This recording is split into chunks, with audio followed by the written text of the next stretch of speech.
Praise the Lord, hallelujah. परमेश्वर का धन्यवाद देते हैं आज के सुंदर सुनहरी समय के लिए। परमेश्वर ने एक बार फिर से समय दिया है ताकि आप लोगों के रूबरू होकर परमेश्वर के वचन को शेयर कर सके। और जैसा कि मैंने आपको पहले बताया था कि हम दानियेल की पुस्तक के जो चैप्टर्स हैं, जो 12 चैप्टर्स हैं, इनके ऊपर परमेश्वर के वचन में से अध्ययन करेंगे और धीरे धीरे हम इसमें आगे बढ़ेंगे और जो वचन में छिपे भेद हैं हम उनको जानने की कोशिश करेंगे। इससे पहले कि हम वचन में जाएं, आइए हम परमेश्वर की हजूरी में अपने सिरों को झुकाते हैं, दुआ करते हैं। Hallelujah, hallelujah, hallelujah, hallelujah, hallelujah, hallelujah, hallelujah, hallelujah, hallelujah. तारीफ हो, तारीफ हो, तारीफ हो, तारीफ हो, तारीफ हो, तारीफ हो, तारीफ हो, तारीफ हो, तारीफ हो, तारीफ हो। अब्दी जलाली जिंदा परमेश्वर, तेरा धन्यवाद देते हैं आज के सुंदर सुनहरी समय के लिए। तूने समय दिया ताकि हम तेरे कदमों में अपने सिरों को झुकाकर तुझसे प्रार्थना कर सके, तेरा नाम ले सके, तेरे नाम को धन और बड़ा कह सके। आज के तेरे सुंदर सुनहरी समय के लिए तेरा बहुत बहुत धन्यवाद देते हैं और खुदा गुजारिश करते हैं, मेहनत करते हैं प्रभु जी आज के शुभ दिन के लिए। प्रभु जी गुजारिश करते हैं प्रभु जी, यहाँ पर जो भी तेरे पवित्र वचन में से बताया जाए, समझाया जाए, सिखाया जाए, मैं नहीं बल्कि तेरा पवित्र आत्मा मुझ में होकर बातचीत कर सके।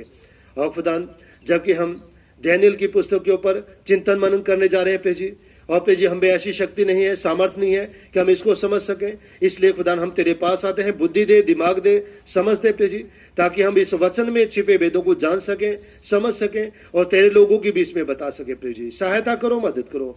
मांग लेते हैं प्रार्थना तेरे बेटे हमारे खुदा यीशु मसीह के मधुर और मीठे नाम से सुन और ग्रहण कर, आमीन। मैं आप लोगों के सामने परमेश्वर के पवित्र वचन में से पढ़ूंगा। दानियेल की पुस्तक, इसका पहला अध्याय, इसकी पहली 2 आयतें मैं आप लोगों के सामने पढ़ूंगा।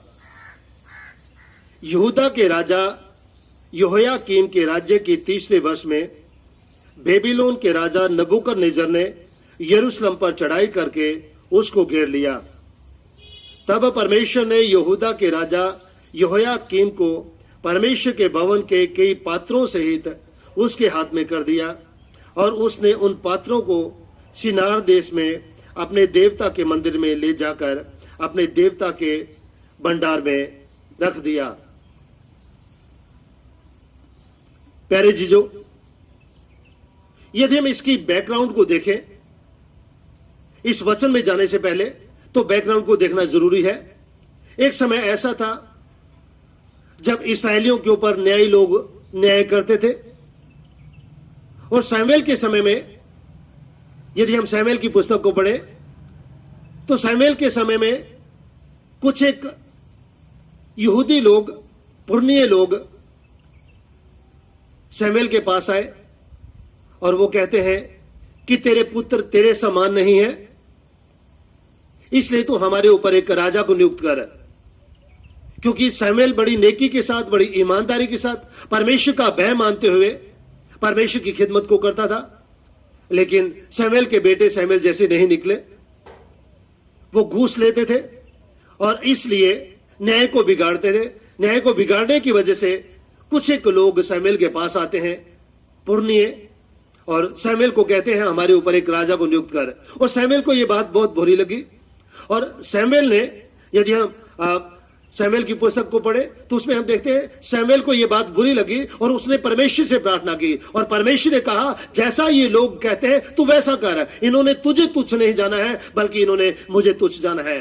और परमेश्वर कहता है कि तो शाऊल को, जो कीस का पुत्र है, उसको इस्राएल राष्ट्र का राजा होने के लिए नियुक्त कर। और प्यारे जीजो, हम परमेश्वर के वचन में देखते हैं कि शाऊल को इस्राएल का पहला राजा नियुक्त किया जाता है और 40 वर्ष तक वो इस्राएल के ऊपर राज्य करता है।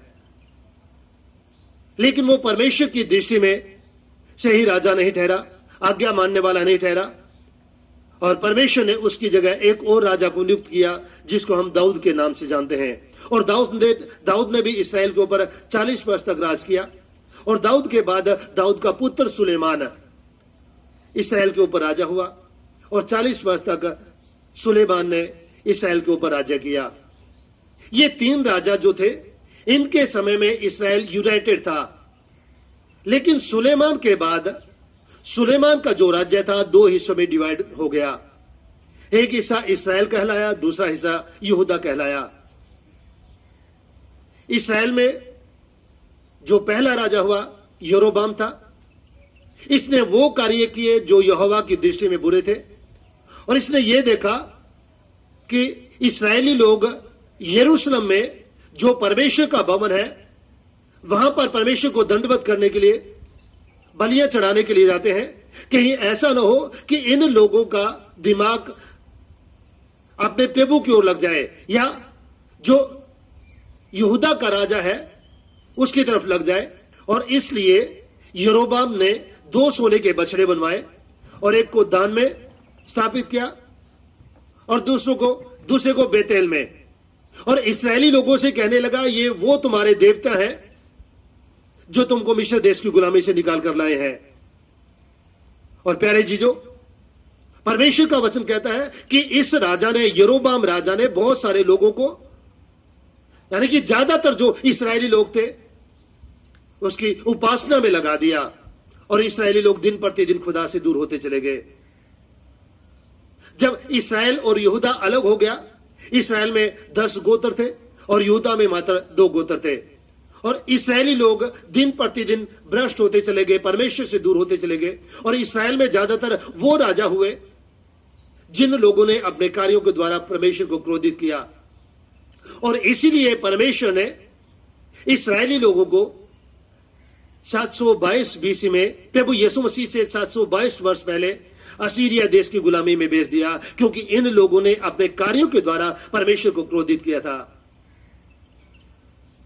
प्यारे जीजो, यदि हम दूसरा राजा इसका 17वां अध्याय देखें तो उनमें हम देखते हैं, इन तमाम चीजों को देखते हैं कि इन लोगों ने अपने कार्यों के द्वारा परमेश्वर को क्रोधित किया, और असीरिया के राजा ने यरूशलेम के ऊपर हमला किया और बहुत सारे इस्राएली लोग इस्राएल के ऊपर हमला किया और बहुत सारे इस्राएली लोगों को गुलाम बनाकर असीरिया में ले गया।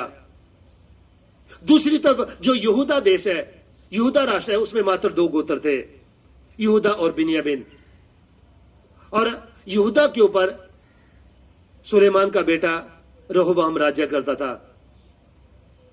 और यहूदा के बारे में देखें तो यहूदा के बारे में हम देखते हैं बहुत सारे ऐसे राजा हुए जिन्होंने वो कार्य किए जिन कामों से परमेश्वर नाखुश था, नाराज था, और कुछ ऐसे राजा भी हुए जिन्होंने वो कार्य किए जिन कामों से परमेश्वर खुश होता था। वो अपने मूल पुरुष दाऊद की रीति पर चले।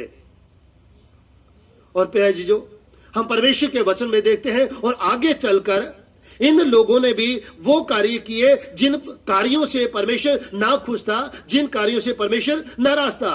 और इसलिए परमेश्वर ने इन राजाओं को भी, इन यहूदी लोगों को भी जो यहूदा में रहते थे, इन लोगों को भी सजा दी। और यदि हम दूसरा इतिहास इसका 36वां अध्याय पढ़े तो इसमें हम परमेश्वर के वचन में योयाकीम राजा के बारे में देखते हैं, जिसके बारे में अभी हमने दानियेल की पुस्तक में भी पढ़ा। और यहां पर लिखा है दानियेल की पुस्तक में 1 अध्याय 1 आयत में, यहूदा के राजा योयाकीम के राज्य के 30वें वर्ष में बेबीलोन के राजा नबूकदनेस्सर ने यरूशलेम पर चढ़ाई करके उसको घेर लिया। हालेलुया। परमेश्वर हमें बताता है कि यहोयाकीम के समय में नबूकदनेस्सर राजा ने पहली दफा यरूशलेम के ऊपर चढ़ाई की।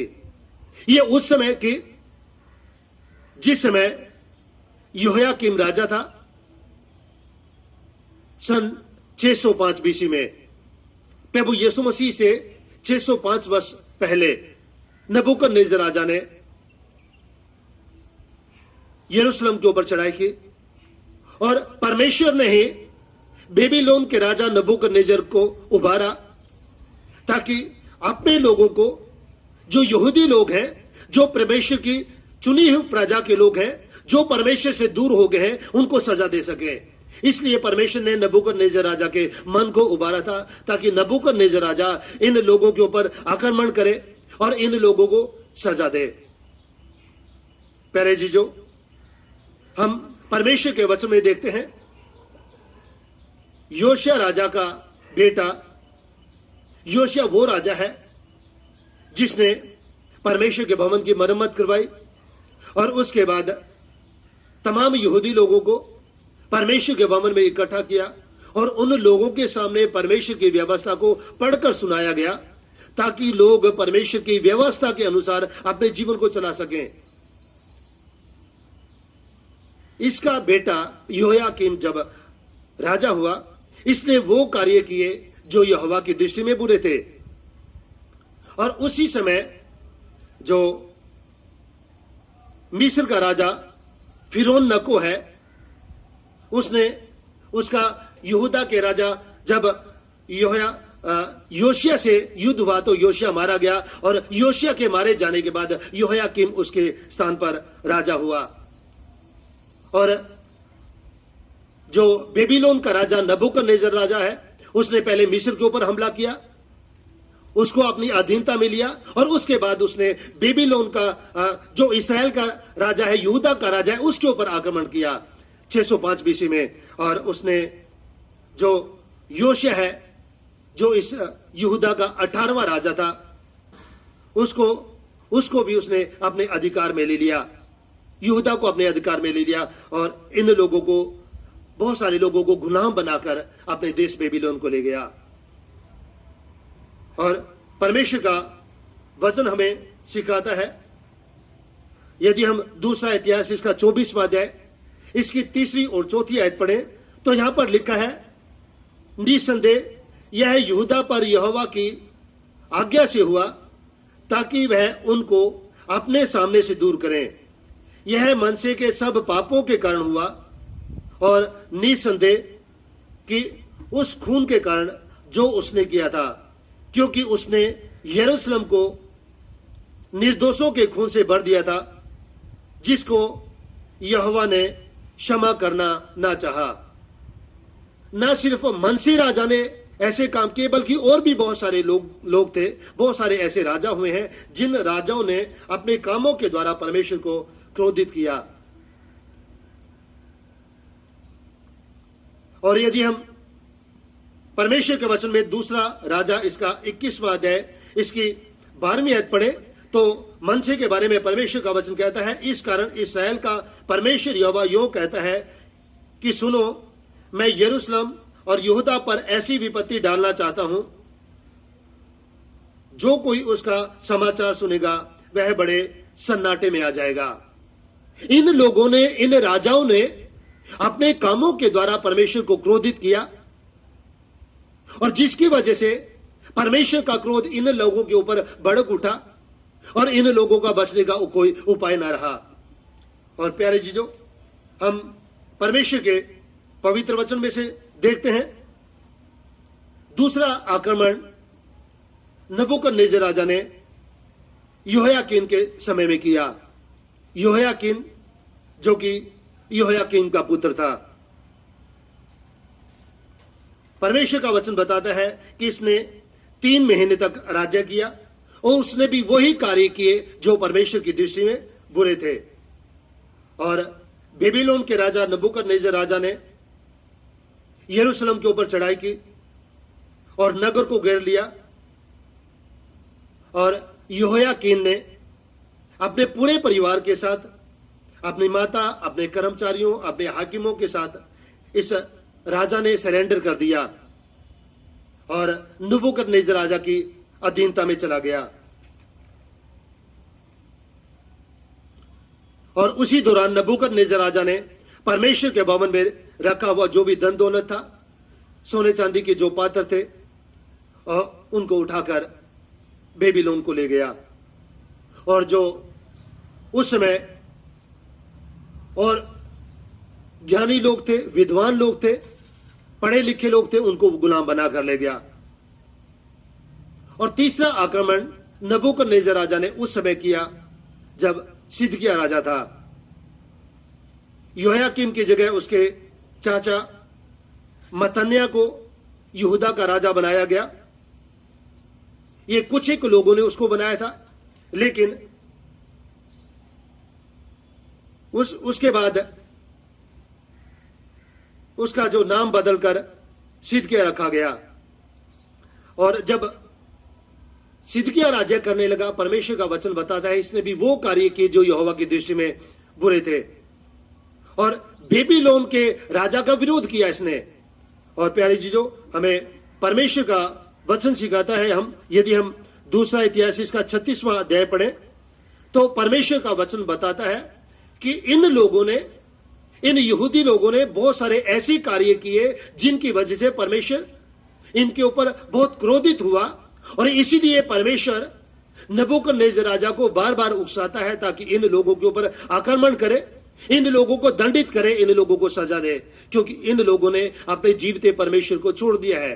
और यदि हम दूसरा इतिहास इसका 36वां अध्याय पढ़े, इसकी 14 आयत से पढ़े तो यहां पर लिखा है, तब प्रधान याजकों ने और लोगों ने भी अन्य जातियों के से घिनौने काम करके बहुत बड़ा विश्वासघात किया, और यहोवा के भवन को जो उसने यरूशलेम में पवित्र किया था। वचन हमें सिखाता है कि सब प्रधान याजकों ने और लोगों ने भी अन्य जातियों के से घिनौने काम करने शुरू किए, और जब इन लोगों ने अन्य जातियों से कैसे घिनौने काम शुरू किए, और परमेश्वर का वचन बताता है कि इन लोगों ने अपने कार्यों के द्वारा परमेश्वर के भवन को भी, जो परमेश्वर ने अपने दास सुलेमान के द्वारा जो बनाया गया था उसको पवित्र किया था, उसमें अपनी उपस्थिति दायर की थी, उसको भी इन लोगों ने अपने कार्यों के द्वारा अशुद्ध कर डाला। और प्यारे जी, जो परमेश्वर का वचन बताता है कि परमेश्वर इन लोगों के बीच में बड़ा यत्न करके, 15वीं आयत से पढ़े तो उनके पूर्वजों के परमेश्वर यहोवा ने बड़ा यत्न करके अपने दूतों से उनके पास कहला भेजा, क्योंकि वह अपनी प्रजा और अपनी दाम पर तरस खाता था, परंतु वे परमेश्वर के दूतों को ठट्ठों में उड़ाते, उसके वचनों को तुच्छ जानते और उसके नबियों की हंसी करते थे। अतः यहोवा अपनी प्रजा पर ऐसा झुंझला उठा कि उनके बचने का कोई उपाय न रहा। हालेलुया। परमेश्वर का कलाम हमें सिखाता है कि परमेश्वर यत्न करके, कोशिश करके बार बार अपने दासों को, अपने नबियों को, अपने पैगंबरों को इन लोगों के बीच में भेजता था ताकि ये लोग अपना हृदय परिवर्तन करें, अपना मन परिवर्तन करें। लेकिन इन लोगों ने अपने कार्यों के द्वारा परमेश्वर के भवन को अशुद्ध कर दिया। जो परमेश्वर के दास थे, परमेश्वर के नबी थे, उनको ठट्ठों में उड़ाते थे, और प्यारे जी, जो परमेश्वर के वचन थे उसको तुच्छ जानते थे, परमेश्वर के नबियों की हंसी करते थे। और परमेश्वर का वचन कहता है, अतः यहोवा अपनी प्रजा पर ऐसा झंझुला उठा कि उनके बचने का कोई उपाय न रहा। तब परमेश्वर ने कसदियों के राजा से इनके ऊपर चढ़ाई कराई, और कसदियों के राजा ने 3 बार इनके ऊपर हमला किया। पहला हमला 605 बीसी में, दूसरा हमला 597 बीसी में, 597 में, और जो तीसरा हमला था 587 में।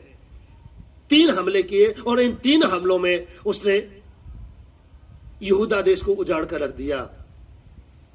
और परमेश्वर का वचन हमें बताता है कि इसने यरूशलेम शहर को फूंक दिया, आग लगा दी, परमेश्वर का भवन को तोड़ दिया, शहर पनाह को तोड़ दिया, और जो बड़े बड़े ऑफिसर्स थे, परमेश्वर का भवन था, उसको आग लगा दी। जितने भी सोने चांदी के पात्र थे, सारे सोने चांदी के पात्रों को उठाकर अपने देश में बेबीलोन में ले गया और अपने देवता के मंदिर में रख दिए।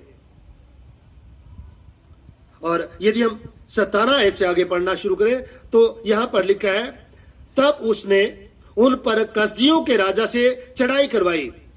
जब परमेश्वर ने इन लोगों का बिहेव देखा, इन लोगों का एटीट्यूड देखा कि ये लोग मुझसे दूर हो गए हैं, जो मेरे दास हैं, मेरे सेवक हैं, उनकी हंसी उड़ाते हैं, उनका मजाक करते हैं, तब परमेश्वर का क्रोध इनके ऊपर झुंझला उठा।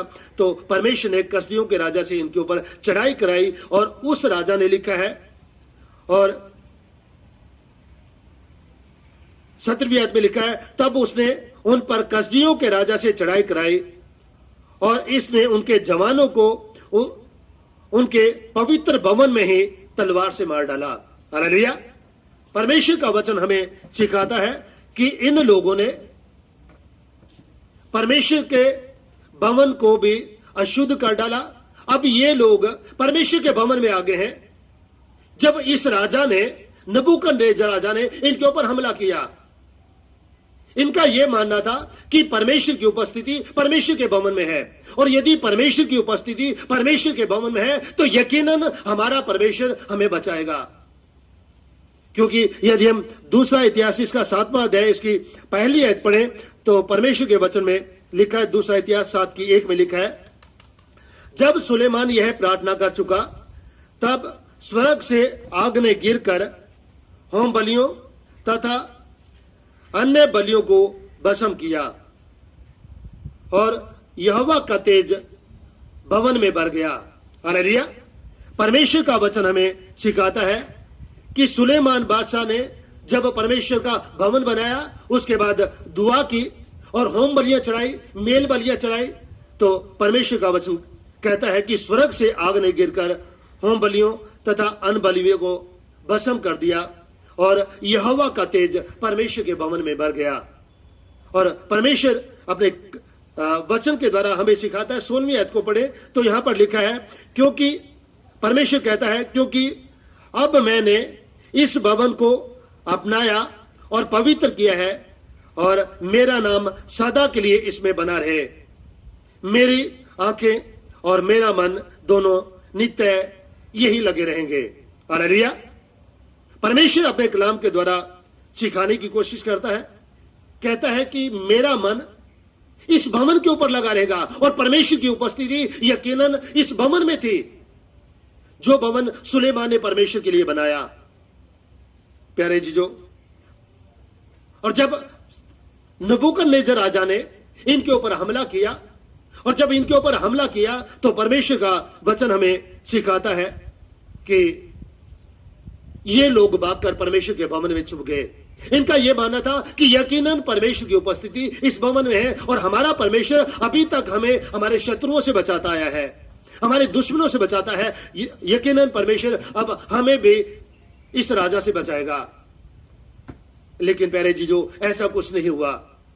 इस राजा ने, वचन कहता है, और क्या जवान, क्या कुंवारे, क्या बूढ़े, क्या पके बाल वाले किसी पर कोमलता न की, यहोवा ने सबों को उसके हाथ में कर दिया।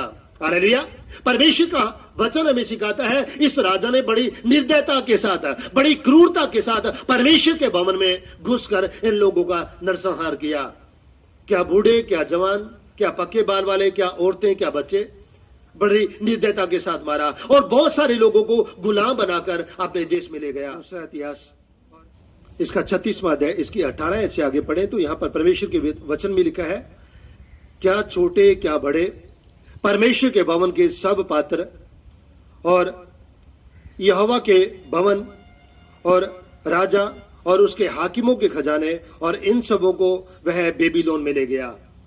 और इसके बाद परमेश्वर के वचन में लिखा है, कसदियों ने परमेश्वर के भवन को फूंक दिया और यरूशलेम की शहरपनाह को तोड़ डाला और आग लगाकर उसके सब भवनों को जला दिया और उसमें का सारा बहुमूल्य सामान नष्ट कर दिया, और जो तलवार से बच गए उन्हें वह बेबीलोन को ले गया। हालेलुया। परमेश्वर का वचन हमें यहां पर बताने की कोशिश कर रहा है कि नबूकदनेस्सर राजा ने किस तरह से इन लोगों को दंडित किया, किस तरह से इन लोगों को सजा दी, और खुद परमेश्वर ने नबूकदनेस्सर राजा के मन को उबारा ताकि इन लोगों को सजा दे सके। परमेश्वर का वचन हमें यहां पर बताता है, बहुत सारे लोगों को नबूकदनेस्सर राजा ने जान से मार डाला और जो बच गए उनको गुलाम बनाकर बेबीलोन को ले गया। और ये लोग, यहूदी लोग 70 वर्ष तक बेबीलोन की गुलामी में रहे। ये सब कुछ इसलिए हुआ क्योंकि इन लोगों ने अपने कार्यों के द्वारा परमेश्वर को क्रोधित किया। ये लोग परमेश्वर से दूर हो गए और इसलिए परमेश्वर ने इन लोगों को सजा देने के लिए इन्हें बेबीलोन की गुलामी में भेजा। परमेश्वर इन वचनों के द्वारा हम सभी को आशीष दे और होने दे कि आज का वचन हम सभी के जीवन में बहुत ऐसे आशीषें और भक्ति लेकर आए और आने वाले समय में हम इससे और आगे बढ़ेंगे और दैनिक की जो पुस्तक है उस पुस्तक में चैप्टर दर चैप्टर हम आगे बढ़ते चले जाएंगे। परमेश्वर हम सभी को आशीष दे। Thank you.